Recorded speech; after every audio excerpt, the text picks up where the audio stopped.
Bonjour et bienvenue à la météo de Bitcoin, j'espère que vous allez bien aujourd'hui avec malheureusement pour moi un trade perdant. Oh là là, c'est triste, incroyable.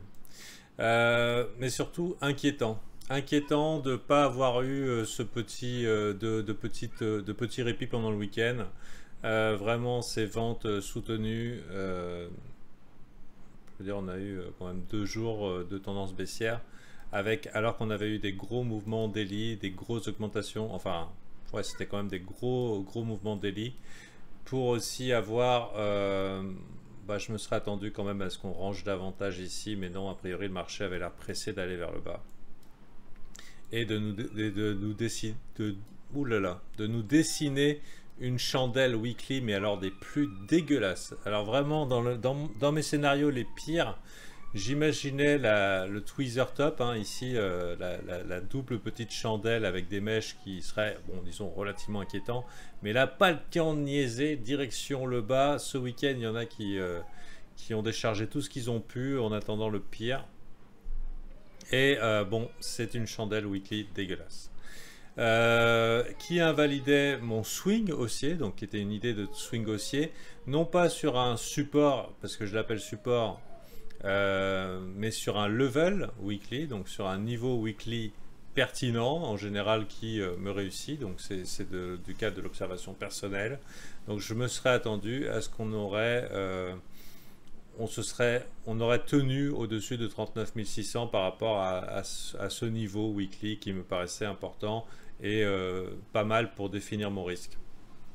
Ça n'a pas tenu et maintenant je suis obligé de trade très court terme. Ça veut dire que vu que je n'ai plus de repères pour du trading long terme et que mes repères les plus efficaces selon mon expérience propre, qui n'est pas totale et absolue, hein, qui est pas mal, faisait que j'étais OK pour prendre un trade haussier là. Je m'oblige à faire preuve de beaucoup plus de prudence. Parce que quand on a un setup, quand on a une stratégie qui fonctionne bien, qui a des bons résultats, surtout à une unité de temps élevée, parce qu'en général ça augmente aussi la force du résultat. Si elle échoue, pour moi, c'est l'indicateur qu'il y a une couille dans le potage. Voilà. Et du coup, vu que mon play est pas passé, et bon, c'est des choses qui arrivent, hein, tout le marché fait bien ce qu'il veut, et j'ai plus de repères. J'ai plus de repères au niveau long terme, et en général, ouais, je voulais conclure que en général, c'est mauvais signe. Voilà, en général, c'est mauvais signe quand tu as un trade haussier, haute probabilité, haute unité de temps qui échoue, en tout cas pour moi, en général, c'est plutôt mauvais signe. Donc, weekly dégueulasse, niveau pas respecté. Bien sûr, on pourra dire, ouais, bon, on n'est pas loin, ça peut remonter. Mais du coup, je dirais que pour l'idée d'un swing haussier, ça peut être compromis. Ça peut. Pas une garantie. Et vu qu'il n'y a pas de repère, aujourd'hui, qu'est-ce que je fais? Je passe en day trading et uniquement day trading. Pourquoi? Parce que le marché se cherche. Il ne sait pas exactement quelle direction de prendre. Et du coup, je suis obligé en tant que trader qui trade, c'est-à-dire qui prend des décisions souvent et qui prend des risques souvent, je suis obligé de passer en mode je prends mes décisions avec des cibles réalistes court terme, des entrées et des stops qui respectent le momentum du jour, c'est comme ça que j'appelle, enfin disons l'ambiance du moment. Donc voilà, donc pour ce qui est du weekly, aïe, c'est pas cool. Qu'est-ce que je voudrais voir éventuellement maintenant? Ça serait une reconquête de signaux de tendance, de préférence. Ça serait pas mal qu'on ait des signaux de tendance qui reviennent du côté haussier. On a vu qu'on s'est fait complètement défoncer au niveau Ishimoku. Vous voyez, fermeture sous le nuage. Et genre quoi, tu crois vraiment que tu vas y passer? Non, hein. Donc au niveau Ishimoku, si on veut une inversion de tendance daily, ça se passe au-dessus. Ça se passe au-dessus des 42 700. Voilà, et on s'est fait dégager du nuage comme des malpropres. Il y a ça, et bien sûr pas mal de résistance maintenant sur le chemin. Bon, c'est des résistances, hein, c'est des dessins imaginaires, donc on verra bien. Euh, Ici, voilà pour ça. Sinon, pour d'autres indicateurs de tendance, parmi les plus simples, un petit croisement d'EMA ou EMA, ça serait pas mal.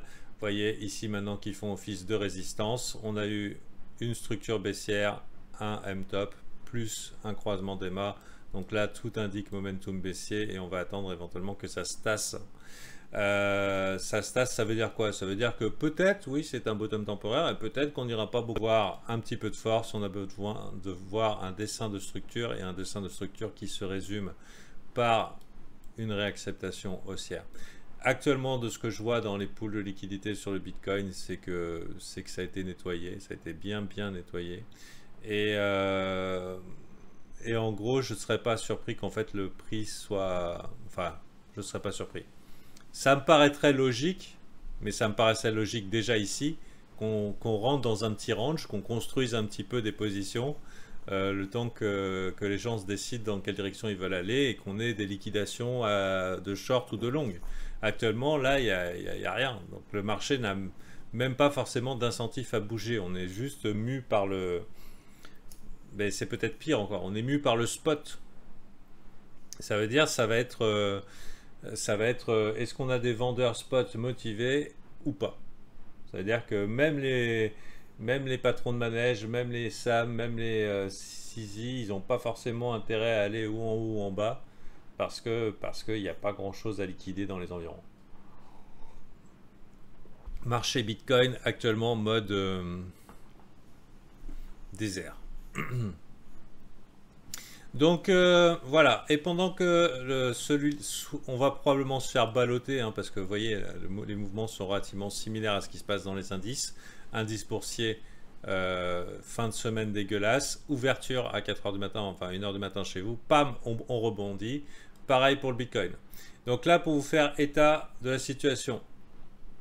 Macro, pas bien. Bon, ça c'est pas nouveau. Géopolitique, pas bien. C'est pas nouveau, ça, je vous le dis tous les jours depuis longtemps. L'épée de Damoclès, augmentation des intérêts, pas bien. En tout cas, penser que ça n'aura aucun impact, c'est un petit peu trop optimiste. Il y aura un impact, mais il faudrait le voir, ne serait-ce que pour dire, bon bah c'est bon, c'est pricé. Donc, pour l'instant, disons qu'on est dans des conditions un peu... bon, je dirais que c'est pas mal de penser plus court terme. Maintenant, on a rebondi pareil que les indices à l'ouverture des futures en pleine nuit, là, l'ouverture de la session overnight. Donc maintenant, on est un petit peu dépendant de ce qui se passe. Le Nasdaq est plutôt moche, hein, plutôt moche, mais plutôt moche sur support. Hein. Donc, est-ce que plus de range, c'est complètement possible? Ça dépend de la situation. En général, c'est pas bon signe. C'est pas bon signe quand on a envie de test avec conviction un support. Hein, ça veut dire que la question c'est un range ou c'est une tendance? Par exemple, pour le BTC là, pour moi ça faisait sens de rentrer ici en me disant ça reste encore une tendance. Pourquoi? Parce que 15 jours haussier. 15 jours haussier.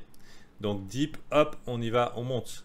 Mais là, à partir du moment où on va de manière conséquente vers le bas, le marché nous dit non, non, c'est plus une tendance forte avec les gens qui courent après et qui ont de la force sur ce marché. C'est des bears qui sont en contrôle et donc on reste dans le cadre de la tendance ici sur du range sur ces niveaux-là. Et donc, vu qu'on est dans un range, on pourrait très bien aller retester le bas du range. Pour le S&P 500 Nasdaq, on est clairement dans un range. Et on avait dit pendant pas mal de temps, ouais, il est très probable d'aller tester les lows. Mais là, on les teste quand même avec force. Pour moi, c'est trop puissant ce momentum. D'ailleurs, vous allez peut-être comprendre parce qu'on a tous, ou en tout cas la majorité des gens, ont un biais haussier. En général, parce qu'ils sont dans les cryptos, hein, donc forever up, c'est bien connu. Si je vous mets le graphe du Nasdaq à l'envers, vous n'avez pas envie de vous dire, bon, bah, je vais short là.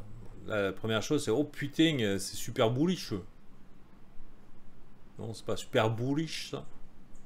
C'est le genre de graphique qu'on va assumer avec plam qu'on peut potentiellement casser.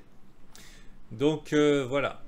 Donc est-ce que ça c'est un range ou est-ce que on est dans le cadre d'une tendance qui vient de faire un dip, qui vient de consolider et qui veut continuer.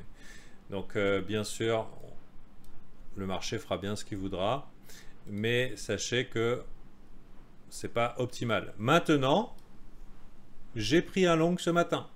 C'est-à-dire, je suis conscient de la merde ambiante, je suis conscient de l'incertitude ambiante, mais comme je vous dis, je passe mes trades en mode court terme et je me dis, ok, on a un Bitcoin qui ne sait pas trop où il va, qui va probablement, donc j'en sais rien, ça reste de la probabilité, rien faire jusqu'à l'Open de New York, ou alors il va peut-être pas partir sans eux, ou en tout cas où il va continuer ce qu'il essaye de faire depuis 4 heures du matin, enfin 1 heure du matin, c'est-à-dire de partir pour une journée relativement positive. Peut-être pour préparer une opportunité de short pour les New-Yorkais, hein, pour Wall Street, hein. On ne sait rien. Mais pour l'instant, depuis ce matin, ici, en 1 heure, on a posé un bottom, on est parti, on a essayé, et ici, on fait des plus hauts sommets, plus hauts creux. Donc, tendance de la journée, enfin de la journée de pré-open avant Londres, relativement haussier. Je vois pas le Bitcoin avoir forcément des liquidations à aller chercher, et je le vois bien se neutraliser ou continuer ça. Donc pour l'instant, jusqu'à dans les 10 prochaines heures, pour moi le Bitcoin est neutre sans animosité, avec un contexte macro horrible, et potentiellement aller retester lui aussi le bas de son range, et aussi une forte corrélation avec les indices. Mais vu qu'on n'a pas forcément de liquidation à aller chercher et que les gens ne sont pas super excités pour se mettre à levier, là je pense qu'ils ont bien été refroidis, et ben j'ai pris un long sur un alt qui me paraît bien. Je vais en parler avec les VIP aujourd'hui. Pour moi ça me paraît ok de prendre un petit trade court terme, petit risque sur de l'altcoin, petite target, voilà. Donc quand les conditions sont en mode full bonobo, on peut faire le bonobo. Quand les conditions sont en mode ultra hardcore, ben, il faut être prudent. C'est un petit peu mon vœu. Il n'y a pas d'ouverture de Wall Street aujourd'hui. Oui, les actions sont fermées, mais les futures sont déjà ouvertes, comme tu peux constater, hein. Le marché des futures est déjà ouvert. C'est-à-dire c'est pas parce que tes actions ne vont pas ouvrir que il n'y aura pas de truc. Et comme tu vois ici, ça pousse. Donc on est en mode, on va chercher les stops là pour l'instant. Quand je dis les stops, on va chercher les stop buy, c'est-à-dire les stops des vendeurs de bottom. C'est toujours des vendeurs de bottom. Il y a toujours des gens qui arrivent à la fin du move. Donc on est dans ce mode-là. Pour l'instant, simple ouverture qui va aller chercher des buy stop, et du coup ce qui nous laisse la possibilité de dire ok, pourquoi pas, si le Bitcoin n'est pas trop dangereux, si les alts veulent bien faire quelque chose, pourquoi pas un petit move haussier. Maintenant je voulais vous rappeler, il y avait un VIP qui disait qu'il avait été vachement soulagé parce que ça l'avait marqué quand j'avais dit et maintenant que vous aviez votre rebond de 30, 35 ou 50%, est-ce que vous allez prendre profit? Donc là, je ne monte pas Solana exprès, hein, parce que Solana, ça peut être ok. Mais quand on était arrivé là, j'ai dit, mais qui alors qu'il avait prié pour ce rebond, va clôturer et vraiment se ranger? Et lui, il avait décidé de le faire et il n'avait pas regretté, parce que beaucoup d'alts ont rendu tout du rebond, et du coup ça l'avait mis en position de force. Donc si c'est votre cas, je suis content pour vous. Ok, donc Tendax du Cipax, hein, comme d'hab, mais bon, c'est pas parce que c'est difficile que c'est impraticable. Après, c'est complètement ok, hein, selon son niveau de compétence ou de son aversion d'attendre que ça se passe. On n'est pas à un mois près, hein. Les gens qui sont super bulles sur les cryptos, waouh, mais les cryptos, vous vous rendez pas compte, ça va changer le monde et tout. Ouais, bah, on le disait à 3008. C'était pas mal à 3008. C'était pas mal, non? Donc maintenant, ok, l'histoire est bien rentrée. Si on laissait au graphique le temps de nous dessiner quelque chose de joli, et ça pourrait se concrétiser par quelque chose de très joli, sous réserve qu'on n'aille pas en mode done only, hein, c'est pas impossible non plus. Mais par exemple, si on venait à construire une structure weekly ici, un bon W là, une belle structure euh, un peu long terme, un peu comme ça, et qui nous dit ok, c'est bon, on a suffisamment fatigué les vendeurs. Pour l'instant, on est, on est, on est baissier. On est baissier en train de chercher un équilibre et de retester des lots.